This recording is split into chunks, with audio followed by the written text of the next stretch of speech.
is add that audio. I wonder if I took that out, the audio should be working now. I'm going to do a test, okay? Just give me a moment.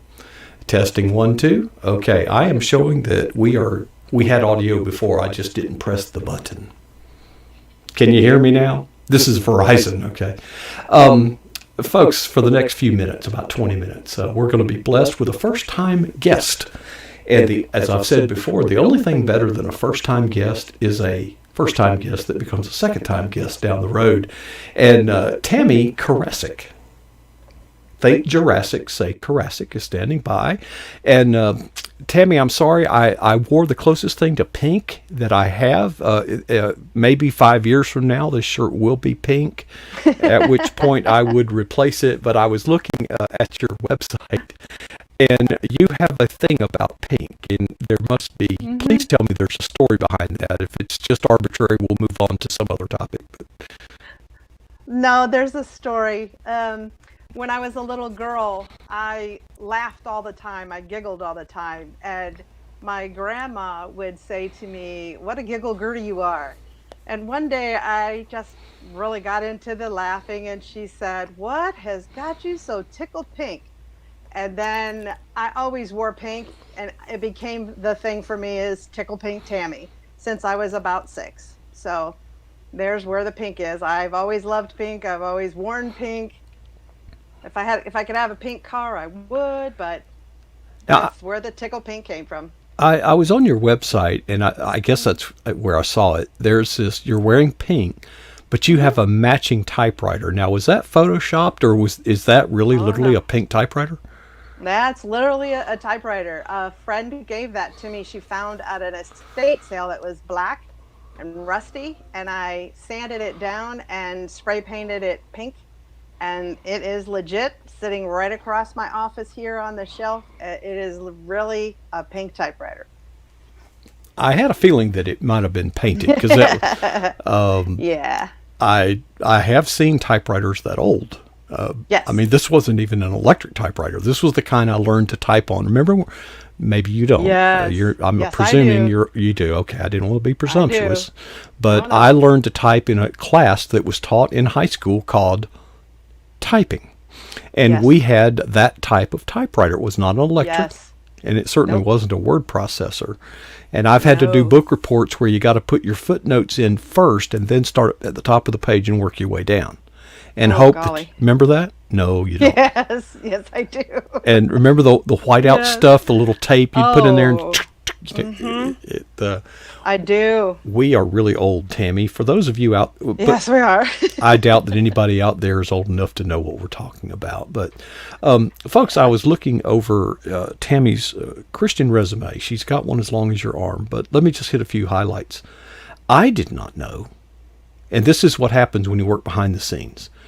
You manage the social media for the granddaddy of them all, the Blue Ridge Christian Writers Conference. Did I get all the words in there? The Blue Ridge Mountains. Mountains, yeah. There you go. Yeah.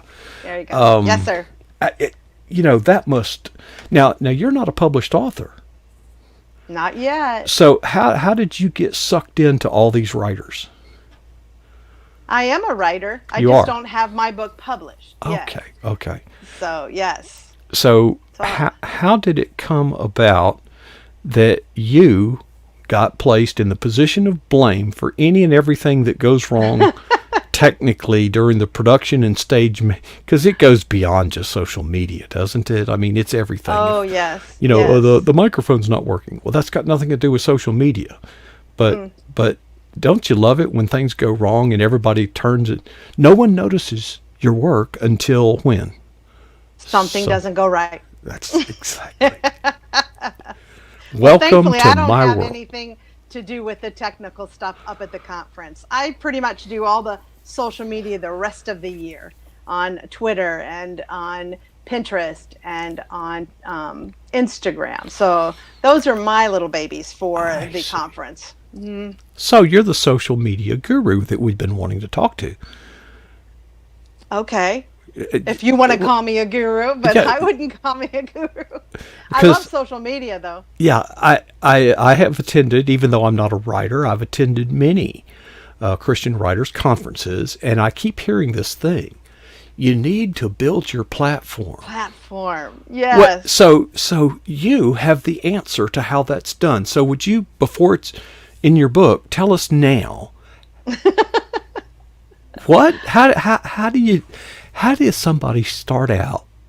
With an inspiration to write a book. They Okay. don't know Twitter from Instagram, from Facebook, from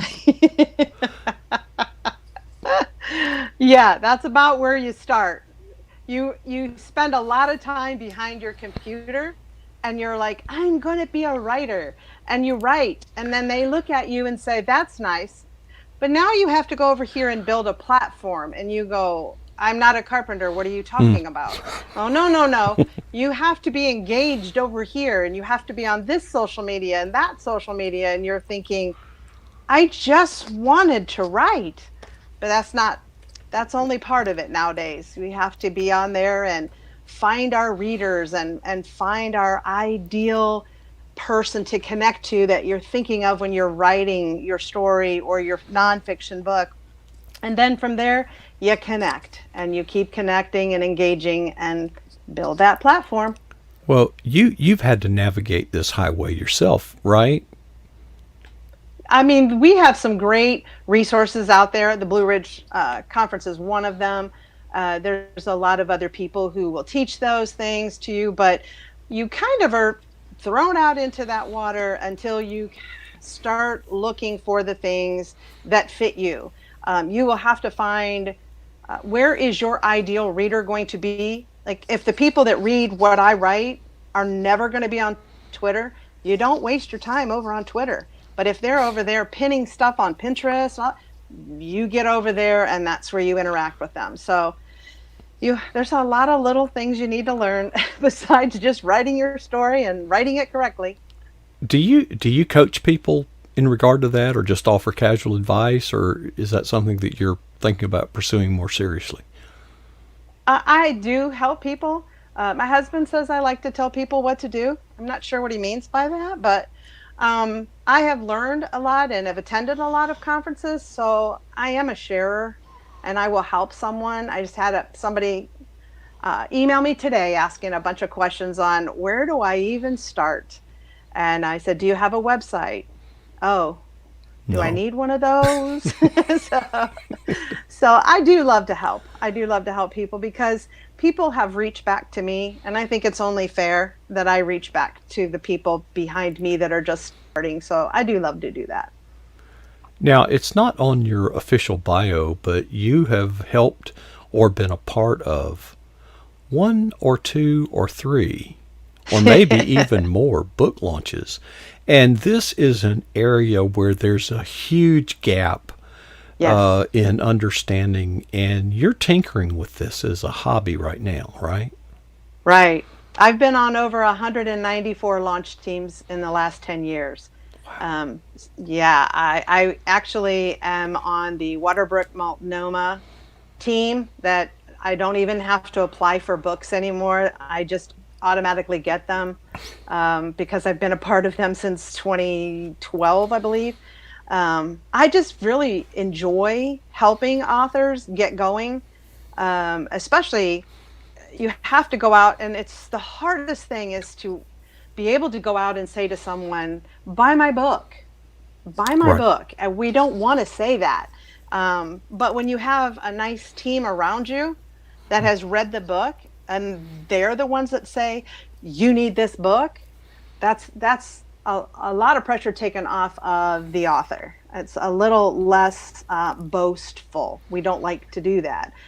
We really don't like to talk about ourselves as writers. We really, many of the writers, I should say, like to just hide behind the computer.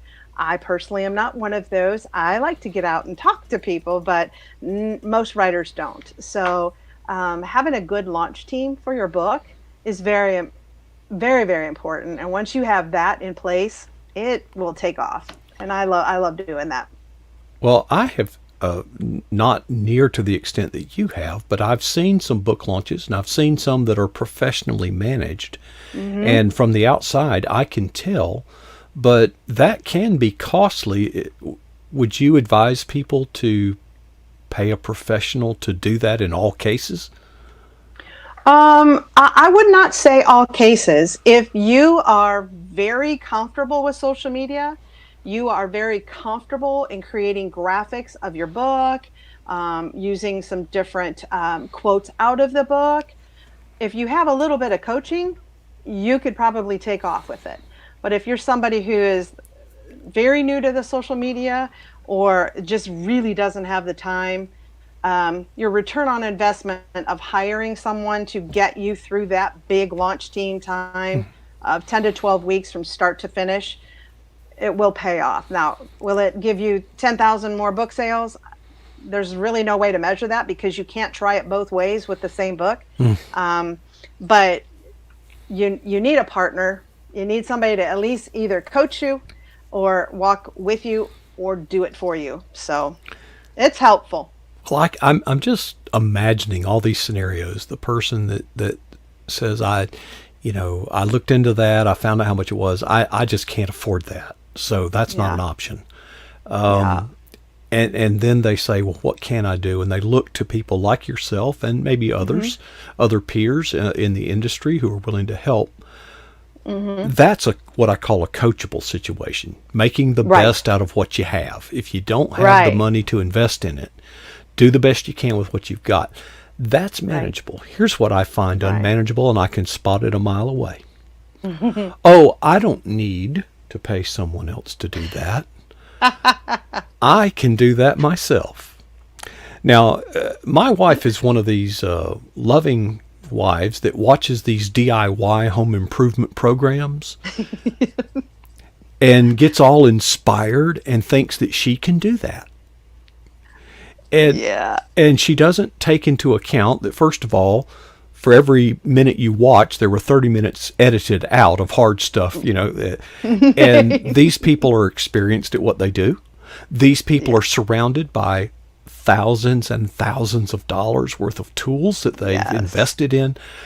That is that is a recipe for a disaster. But so I see it. I see it all the time. I worked with somebody like that trying to help them launch their book.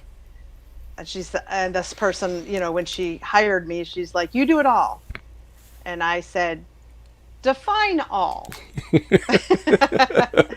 And what it came down to is run everything by me and I'll say yes or no. And I really don't know what you're doing. So no is probably going to be the answer for most anything.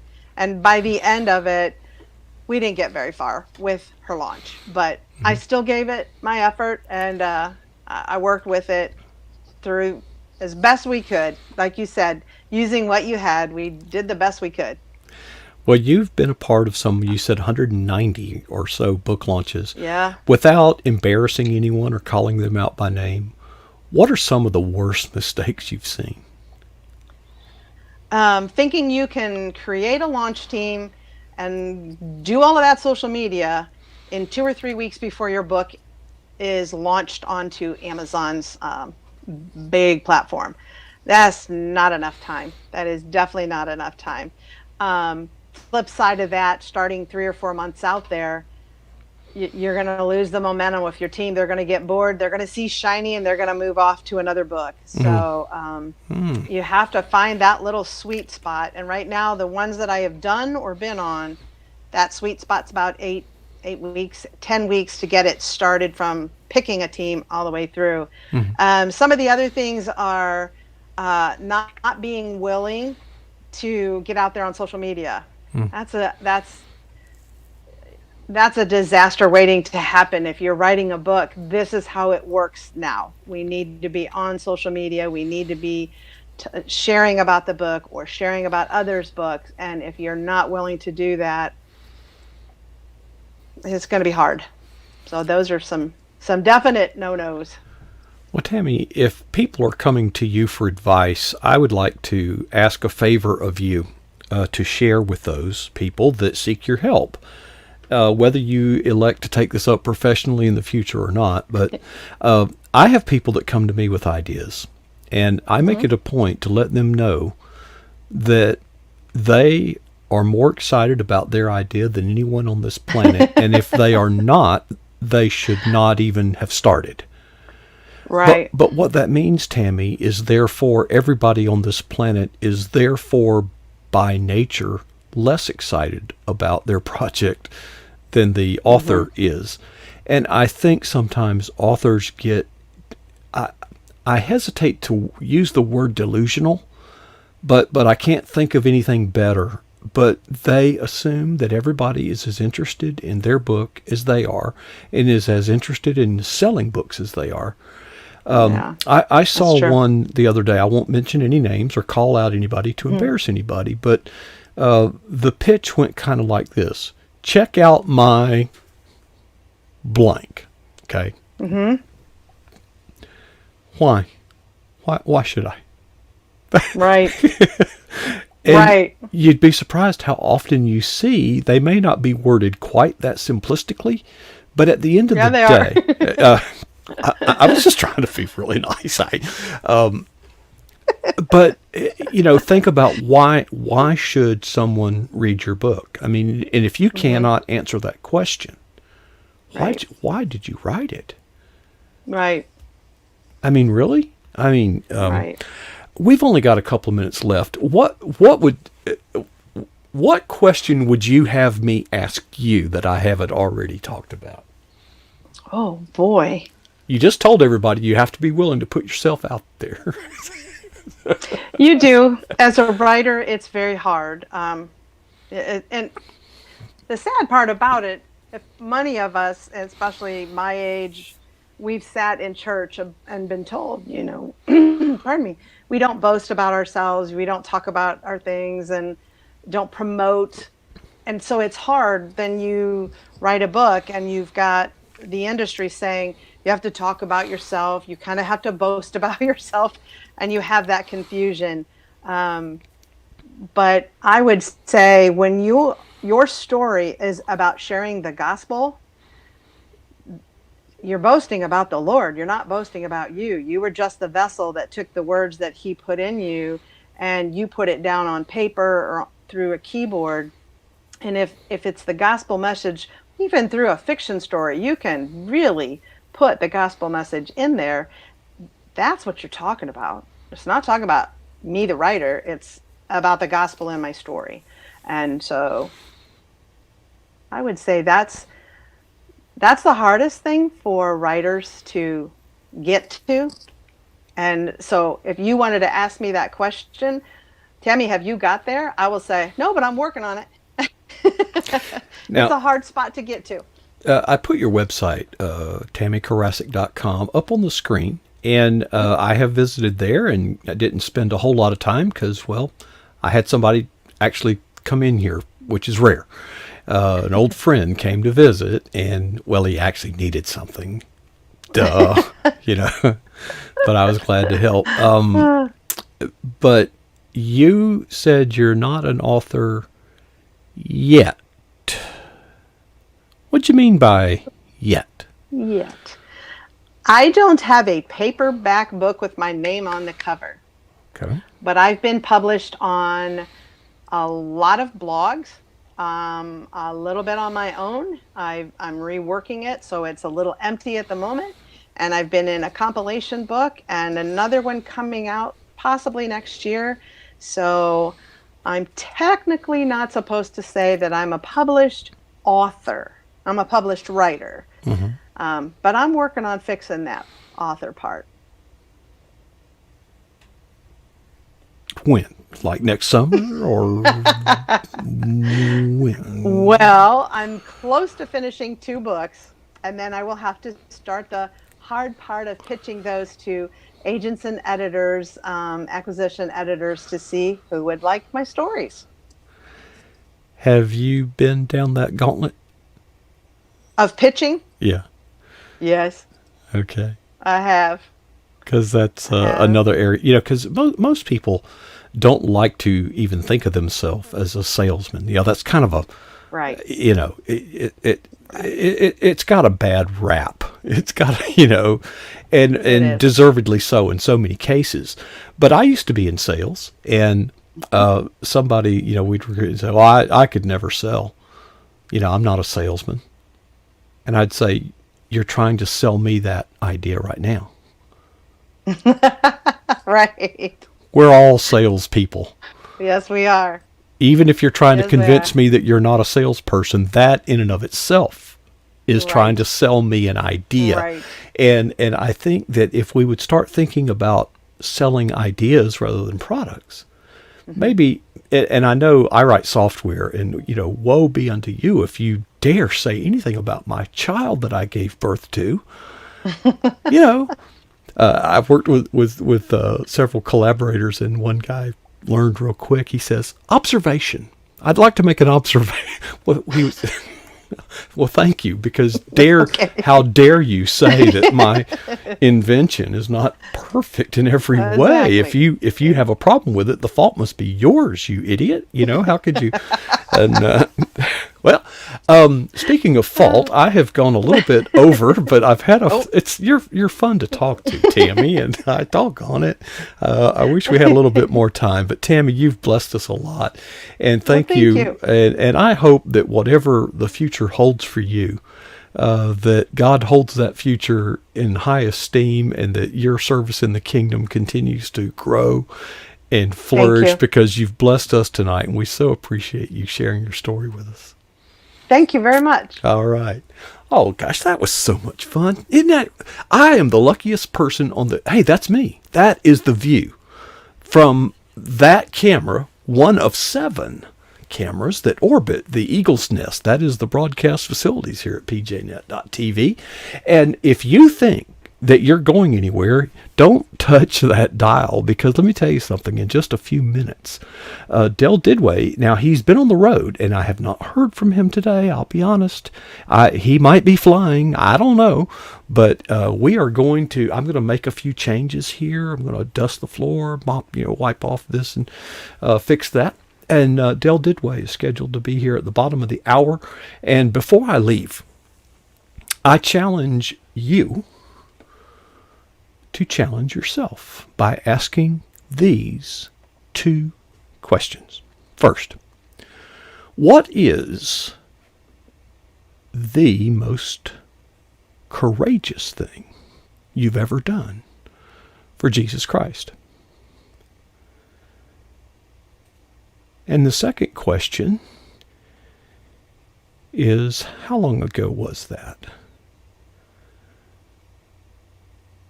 I hope that none of us would ever be satisfied with our answer to either of those 2 questions.